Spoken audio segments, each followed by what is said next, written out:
اسے ڈھونڈ کر لایا جائے، اسے بھی برابر سزا ملے گی۔ اگر سچ مچ زنا کرتے ہوئے اس عورت کی موت واقع ہوئی ہے تو اللہ تعالیٰ نے صرف اس عورت کو ہی کیوں موت کی گھاٹ اتارا؟ وہ مرد کیوں نہ مرا جو اس گناہ میں برابر کا شریک تھا؟ سپاہی اس علاقے میں جنگل کی آگ کی طرح پھیل چکے تھے، اس شخص کو ڈھونڈا جا رہا تھا جس نے یہ گناہ کیا تھا۔ وہاں موجود کئی لوگ جو اس عورت کو بدکار کے کر مار رہے تھے، ان میں سے ایک شخص آگے بڑھا اور کہنے لگا کہ سلطان محترم، ہم میں سے تو کسی نے بھی اس عورت کے ساتھ کسی مرد کو دیکھا ہی نہیں تھا۔ سلطان نے ایک ایک سے پوچھ گچھ کی، باقاعدہ اس چوراہے پر جا کر بھی لوگوں سے خود سوال کیا تھا۔ اس مرتبہ انہوں نے کوئی بیس نہیں بدلا تھا بلکہ خود وہاں پر گئے تھے۔ اس عورت کی میت کو صدخانے میں رکھ دیا گیا تھا۔ جو بات وہاں پر ایک دکاندار نے بتائی، اس عورت کا معاملہ حل کرنے کے بجائے مزید ہی الجھ چکا تھا۔ وہاں پر کھڑا دکاندار جو سب باتوں سے بے نیاز تھا اور شاید غصے میں بھی لگ رہا تھا، کہنے لگا کہ سلطان، مجرم کون کہتا ہے کہ وہ عورت زنا کرتے ہوئے مری تھی؟ ایسا ہرگز نہیں ہے۔ جب میں نے یہاں پر مجمع لگا دیکھا تھا تو میں بھی مجمع کو چیر کر آگے بڑھا تھا، دیکھا تو وہ عورت ابھی تک زندہ تھی، سانس لے رہی تھی اور درد سے کرا رہی تھی۔ وہیں پاس ہی ایک شخص کھڑا تھا جو اسے لان تان کر رہا تھا، اسے گالم گلوچ کر رہا تھا اور لوگوں کو بھی اسے مارنے کے لیے اکسا رہا تھا۔ وہ کہنے لگا کہ استغفر اللہ، ایسی بے حیا و بد کردار عورت کے جنازے میں شریک ہو کر میں اپنے وجود میلا نہیں کرنے والا۔ ایسی عورت کو تو گدھے پر باندھ کر بڑے مجمع کا چکر لگوانا چاہیے اور یہیں پر رکنا نہیں چاہیے، بلکہ اس عورت کی لاش بھی چوراہے پر لٹکا کر تب تک رکھی جانی چاہیے جب تک اس عورت کا ڈھانچہ ثابت نہیں بچ جاتا۔ وہاں موجود لوگ مزید مشتعل ہو چکے تھے، یہی نعرے بلند کرنے لگے کہ مارو مارو، اس عورت کو مارو، اسے عبرت کا نشان بنا دو۔ یہ ہر اس عورت کے لیے عبرت کا نشان بن جانی چاہیے جس نے آج تک گناہ کیے ہیں۔ اس سے سلامت چھوڑنا ہی نہیں ہے، ورنہ ہمارے گھر کی بیٹیاں بہنیں بھی اسے دیکھ کر اپنی حدود پھلانگنے لگیں گی۔ مجمع میں لوگ کھڑے یہی نعرے لگا رہے تھے اور ان کے آگے موجود شخص تو کچھ زیادہ ہی غصے میں دکھائی دینے لگا تھا، چیخ چیخ کر سامنے پڑی عورت کے خلاف نعرے لگا رہے تھے جس میں سانسوں کی رمق ابھی بھی باقی تھی۔ آس پاس کئی پتھر پڑے تھے، کئی پتھروں پر تو خون لگا ہوا تھا۔ وہ عورت ایک بڑی سی چادر میں اپنے وجود چھپا رہی تھی، صاف ظاہر تھا کہ وہ بے حجاب ہے، صرف وہ سفید رنگ کی چادر ہی ہے جس نے اس کا وجود ڈھانک رکھا ہے۔ اس کی سانسوں کی دوڑ چلی جا رہی تھی، وہ کراتے ہوئے اپنے ہاتھ لوگوں کی جانب بلند کر کے کراتے ہوئے ہلکی آواز میں کہہ رہی تھی کہ پانی دے دو، مجھے پیاس لگی ہے، میرا حال خشک ہے۔ لیکن کوئی بھی آگے نہیں بڑھا تھا، ہر کوئی بس پتھر اٹھا اٹھا کر اسے مار رہا تھا۔ میں کس کس کو روکتا؟ جب میں نے پانی کا گلاس اس عورت کو دینا چاہا تو وہاں کھڑا شخص گلاس دور پھینک چکا تھا کہ اس کے ساتھ کوئی بھی ہمدردی نہ جتائے، یہاں تک کہ ایک پتھر جا کر اس عورت کے سر پر لگا اور وہ وہیں پر مر چکی تھی، ناک سے خون بہ رہا تھا۔ وہ عورت بالکل لہو لوہان تھی اور شاید اب وفات پا چکی تھی۔ وہاں پر کئی غیرت مند مردوں کا مجمع لگا تھا جن کے نزدیک یہ عورت انتہائی بری اور غلط کردار کی عورت معلوم ہوتی تھی۔ جیسے ہی یہ لگا کہ وہ عورت ذرا بھی حرکت نہیں کر رہی تو ایک شخص جس کی عمر 50 سے 55 سال کے درمیان تھی اپنے ہاتھ میں لاٹھی لیے آگے بڑھا۔ اس عورت کے دماغ پر وہ لاٹھی مارنے لگا، پھر اس کے نازک گالوں پر وہ لاٹھی مار کر دیکھنے لگا کہ یہ عورت سچ مچ مر چکی ہے یا پھر ابھی بھی اس میں جان باقی ہے۔ وہاں پر کھڑے لوگ تجسس سے اس بزرگ کو دیکھ رہے تھے کہ آخر یہ کیا کہتا ہے، ابھی بھی اس حسین دوشیزہ میں جان باقی ہے یا پھر سچ مچ میں مر چکی ہے۔ اس بزرگ شخص نے وہاں پر کھڑے لوگوں کو کڑی نظروں سے دیکھا اور اگلے ہی پل پوری قوت سے وہ لاٹھی اس عورت کے چہرے پر مار دی کہ شاید اگر بے ہوش بھی ہوئی تو درد محسوس کر کے اٹھ جائے گی۔ لیکن جب اس عورت میں پھر بھی ذرا بھی جان کی رمق دکھائی نہ دی تو کہنے لگی یہ عورت ایسا فطور تھی کہ اگر اس کی ہوا ہمارے گھروں کی عورتوں کو لگتی ہے تو شاید وہ بھی باقی ہو جاتی۔ سب سے آگے کھڑا شخص جو نعرے بلند کروا رہا تھا کہنے لگا کہ میں تو ایسی عورت کا جنازہ ہرگز نہیں پڑھوں گا، یہ عورت تو انتہائی بد کردار ہے، میری تو توبہ، میرے تو اعمال نامے ہی سیاہ ہو جائیں گے اگر میں اس عورت کے جنازے میں شریک بھی ہوں گا۔ اتنا کہنے کے بعد وہ بزرگ شخص لاٹھی ٹیکتے ہوئے وہاں سے جانے لگا تھا۔ اس کی دیکھا دیکھی وہاں پر کھڑے جتنے بھی لوگ موجود تھے، ان لوگوں نے بھی وہاں سے جانا شروع کر دیا تھا، یہاں تک کہ ایک وقت وہ بھی آیا جب بھی چوراہے میں وہ عورت تنہا مری ہوئی رہ گئی۔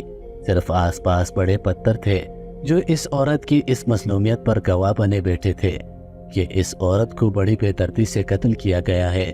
حقیقت بتاتے ہوئے اس شخص کی آنکھیں بھی اب دیدہ ہو چکی تھی۔ وہ اپنے دل میں احساس رکھتا تھا سلطان محترم آگ بگولا ہو چکے تھے۔ فوراً حکم دیا کہ اس بزرگ شخص کو ڈھونڈ کر لایا جائے جو سب لوگوں کو اکسا رہا تھا کہ اس کا قتل کیا جائے۔ کہا جانے لگا کہ وہ شخص جو سب کو اکسانے کی کوشش میں لگا تھا، دراصل وہ اس علاقے کا ایک عالم بھی تھا، اور آج سے پہلے اس علاقے میں جس کی بھی وفات ہوئی تھی، جس کا جنازہ اسی عالم نے پڑھایا تھا، لوگ اس کی بڑی عزت کیا کرتے تھے۔ اسی خاطر جب اس نے اس عورت کو مارنے کا کہا تو ہر کوئی مارنے بھی لگا۔ سلطان محترم کے کہنے پر اس عالم کو وہاں پر لانے کا حکم دیا گیا۔ اگر وہ عالم دین تھا تو اسے چاہیے تھا کہ وہ لوگوں کو سمجھاتا۔ آخر سلطان محترم کے ہوتے ہوئے ان لوگوں نے قانون ہاتھ میں لیا ہی کیوں؟ سپاہی جب اس عالم کے گھر گئے تو یہ بات معلوم ہوئی کہ وہ شخص تو یہاں پر موجود ہی نہیں ہے۔ کتنے ہی روز پہلے وہ کسی کام کے سلسلے میں دوسرے شہر جا چکے ہیں، کب واپس آئیں گے کچھ معلوم نہیں۔ سپاہیوں نے جب یہ خبر لا کر دی تو سلطان محترم کچھ سوچ میں پڑ چکے تھے۔ اس عورت کے وجود کو کیمیائی مادے لگا دیے گئے تھے جس سے اس عورت کا جسم گلنے والا نہیں تھا بلکہ یوں ہی رہنے والا تھا۔ پہلے تو ایک ہفتے تک انتظار کیا گیا کہ وہ عالم دین واپس آئیں اور اس سے پوچھ گچھ کی جائے، لیکن پھر ایک روز سلطان کو دال میں کچھ کالا لگنے لگا۔ کہیں نہ کہیں دل میں یہ بات آنے لگی تھی کہ حقیقت کیا ہے، اس عورت کو کیوں مارا جا رہا تھا؟ کتنے چشمدید گواہ تھے جنہوں نے اپنی آنکھوں سے اس عورت کو زنا کرتے ہوئے دیکھا تھا؟ ان سب کی حقیقت وہ عالم دین ہی بتا سکتا تھا۔ کچھ سوچنے کے بعد سلطان محترم نے اس روز اپنا بیس بدلا، اور بیس بدلنے کے بعد سلطان محترم نے محل سے باہر قدم رکھا۔ وہ ایک سوالی بنے تھے، ان کا حلیہ بالکل کسی سوالی کی طرح تھا۔ چلتے چلتے اس گھر تک آئے تھے جو کہ باقی گھروں سے کافی منفرد تھا اور کافی خوبصورت بھی بنا ہوا تھا۔ سلطان محترم نے اس گھر کا دروازہ کھٹکھٹایا تو اندر سے خاتون کی آواز آئی۔ سلطان محترم سوالی بنے کہنے لگے کہ میں بہت دور سے آیا ہوں، بھوکا ہوں، ابھی تو غشی کے دورے پڑنے لگے ہیں، اگر آپ کے گھر میں کچھ کھانے کو موجود ہے تو مجھ غریب کو کچھ کھانے کے لیے دے دیجیے۔ اس عورت نے پہلے تو ایک نظر سلطان محترم کو دیکھنے کے بعد دروازہ بند کرنا چاہا، کہنے لگی کہ ارے معاف کرو، ابھی تک گھر میں کچھ بھی نہیں بنا، لیکن اگلے ہی پل سلطان محترم نے دروازے پر ہاتھ رکھ دیا۔ پھر انتہائی دکھ بھرے لہجے میں کہنے لگے کہ اس پورے گاؤں میں مجھے صرف آپ کا گھر ہی اس قابل لگا ہے کہ میں آپ سے سوال کر سکوں۔ میں تو سوالی ہوں، آپ کو دعا دے جاؤں گا، کیا پتا میری کون سی دعا آپ کو لگ جائے۔ اس عورت نے جب بار بار سلطان محترم کو ایسا کہتے سنا تو سلطان محترم کو گھر کے اندر لے آئی، ایک جانب بچھی ہوئی قالین پر سلطان محترم کو بٹھایا اور کھانا دے دیا۔ تبھی جو کچھ سلطان محترم نے دیکھا حیران رہ چکے تھے۔ وہاں پر موجود سامنے کمرے میں وہی عالم دین موجود تھا جس کے بارے میں یہ کہا جا رہا تھا کہ وہ تو اس شہر میں موجود ہی نہیں ہے۔ جیسے سلطان محترم کی اس پر نظر پڑی تو فوراً دسترخوان سے اٹھ کھڑے ہوئے، اس شخص کے پاس جا کر اسے گردن سے دبوچا تھا۔ وہ عالم دین پہلے تو ہڑبڑایا، بڑے ہی انا اور مغرور انداز میں کہنے لگا کہ تو ہوتا کون ہے مجھے گردن سے پکڑنے والا؟ لیکن جب سلطان محترم کو اپنے قریب کھڑے دیکھا تو جیسے اس کی ساری اکڑ نکل چکی تھی۔ سلطان محترم اسے دربار تک لے کر آئے تھے۔ وہ بہت گھبرا رہا تھا، کہنے لگا سلطان محترم مجھ سے کون سی غلطی ہو گئی؟ میں تو بڑا ہی نیک شخص ہوں، میں نے کون سا گناہ کر دیا ہے؟ سلطان محترم نے اسے دیکھا اور پھر کہنے لگے کہ تم خود کو ایک عالم دین کہتے ہو، لیکن جو جاہلانہ عمل تم نے کیا ہے، کیا تم جانتے بھی ہو اگر ایک عورت زنا کرتے ہوئے پکڑی بھی گئی تو لوگوں کو اسے پتھر مارنے کا کیوں کہا؟ میرے ہر سوال کا جواب خدا کو حاضر ناصر جان کر دو۔ اگر ذرا بھی جھوٹ کی آمیزش مجھے محسوس ہوئی تو میں تمہیں یہاں پر پھانسی پر لٹکا دوں گا۔ پہلے تو وہ عالم دین تھوڑا ہڑبڑایا کہنے لگا کہ میں نے کچھ نہیں کیا، وہ عورت گناہگار تھی، مجھ سے برداشت نہیں ہوا۔ میں تو باقی بہن بیٹیوں کی بھی عبرت کے لیے ایسا کر چکا تھا، اس سے میری کوئی ذاتی دشمنی نہ تھی۔ سلطان محترم نے جو بات اسے کہی سن کر وہ قدموں میں گر چکا تھا۔ سلطان محترم کہنے لگے کہ اگر تم نے عورت کو زنا کرتے ہوئے دیکھا تو وہ شخص کون ہے جس کے ساتھ وہ زنا کر رہی تھی؟ یہ سن کر اس عالم کے چہرے کی رنگت بالکل بدل چکی تھی، اس کی ہڑبڑاہٹ سلطان محترم سے چھپی نہ رہ سکی۔ سلطان محترم کہنے لگے کہ کہیں اس عورت کے ساتھ گناہ کرنے والے تم ہی تو نہیں؟ اتنا سننا تھا کہ وہ عالم تڑپ اٹھا، اگلے ہی پل اپنے سر پر ہاتھ رکھ کر کہنے لگا کہ میں خود کی قسم کھا کر کہتا ہوں آج تک کبھی حرام کاری کی طرف نہیں گیا۔ سلطان نے یہ تو جان ہی لیا تھا کہ یہ کچھ جانتا ہے لیکن بتانے سے انکاری ہے۔ اس عالم دین کے کتنے ہی چیلے کھڑے ہو چکے تھے، باقاعدہ احتجاج کرنے لگے تھے کہ سلطان محترم آپ ایک زانی عورت کے پیچھے ہمارے عالم صاحب پر شک کر رہے ہیں، ان کی کردار کشی کر رہے ہیں، وہ زنا کرنے والی تھی، ہم نے اسے عبرت کا نشان بنایا ہے۔ سلطان محترم کہنے لگے کہ کبھی بھی جلد بازی میں فیصلہ مت کرو، بعض دفعہ نکلنے والا نتیجہ ہماری سوچ سے بالکل برعکس ہوتا ہے۔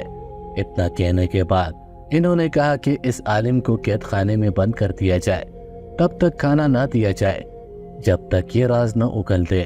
وہ عالم دین روتا رہا، چلاتا رہا، لیکن اسے قید خانے میں ڈال دیا گیا تھا۔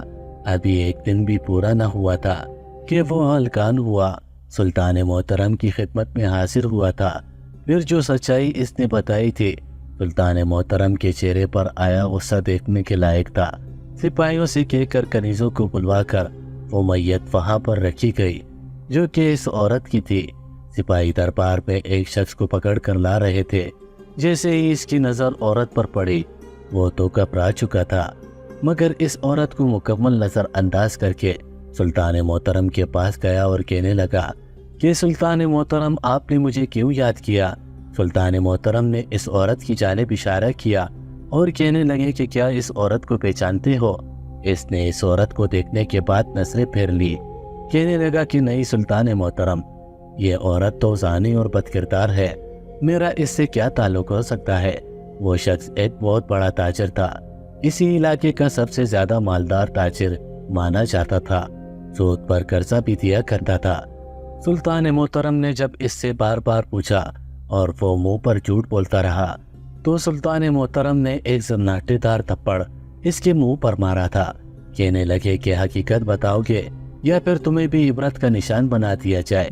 وہ تو وہیں پر ڈیٹ بن کر کھڑا تھا، کچھ نہ بولا، لیکن سامنے ہی بیٹھے وہ بزرگ عالم رونے لگے، رو کر کہنے لگے کہ یہ تو حقیقت مرتے دم تک نہیں بتائے گا، میں ہی بتا دیتا ہوں، بھلے ہی میں پڑھ لکھ کر دینی تعلیم سیکھ چکا ہوں اور لوگ مجھے عالم صاحب کہتے ہیں، میں لوگوں کے جنازے بھی پڑھوا دیتا ہوں، لیکن حقیقت میں میرے گھر کا چولہا اس تاجر جس کا نام ابو سلیم بن اختر ہے کہ یہ پیسوں سے چلتا ہے، یہ سود پر قرضہ دیتا ہے، غریب عوام سے سود وصول کرتا ہے اور اسی میں سے مجھے پیسے دیا کرتا ہے۔